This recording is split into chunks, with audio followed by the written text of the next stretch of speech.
Hello दोस्तों, राधे राधे। मैं माला प्रजापति हमारे यूट्यूब चैनल में सभी दर्शकों का स्वागत करती हूँ, अभिनंदन करती हूँ।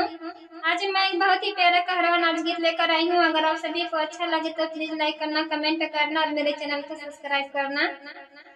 घोड़ेवा में टिकटा की सासु के जगावे न उठा सासुना, पियवा गईन माधुबनेवा उठा सासुना, पियवा गईन माधुबनेवा उठा सासुना।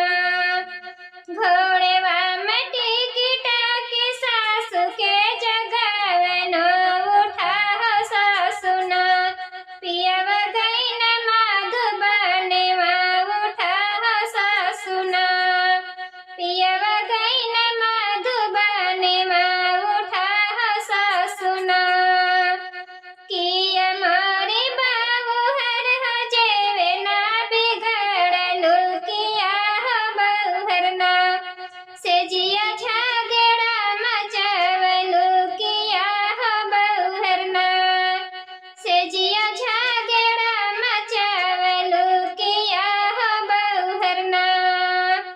किया मोरी बाबू हर जेवे ना बिगड़लू, किया हो बहुहरना से जिया झगड़ा मचवलू, किया हो बहुहरना से जिया झगड़ा मचवलू, किया हो बहुहरना।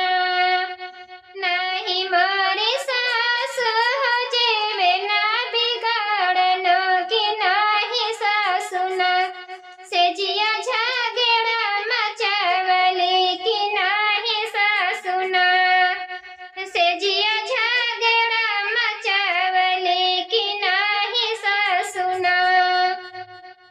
नाही मोरी सासु हो जेवे ना बिगड़लो, कि नाही सासुना से जिया झगड़ा मचवली, कि नाही सासुना से जिया झगड़ा मचवली, कि नाही सासुना।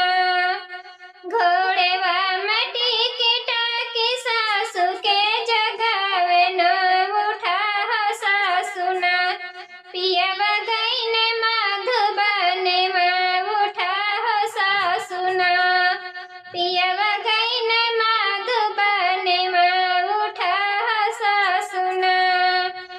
खीरिया परसत सासु छीट के जगाईन वही हगुनना, पियवा गईन माधुबनेवा वही हगुनना, पियवा गईन माधुबनेवा वही हगुनना।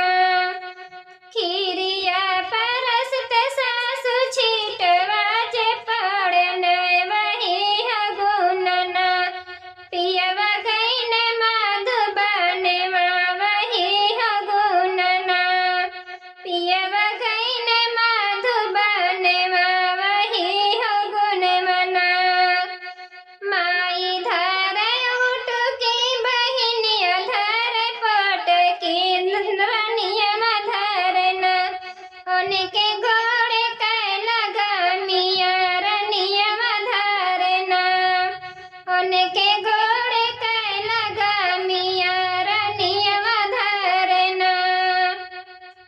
माई धर उठ की बहिनिया धर पट की तिरिया धरना, उनके घोड़े कै लगामिया तिरिया धरना, उनके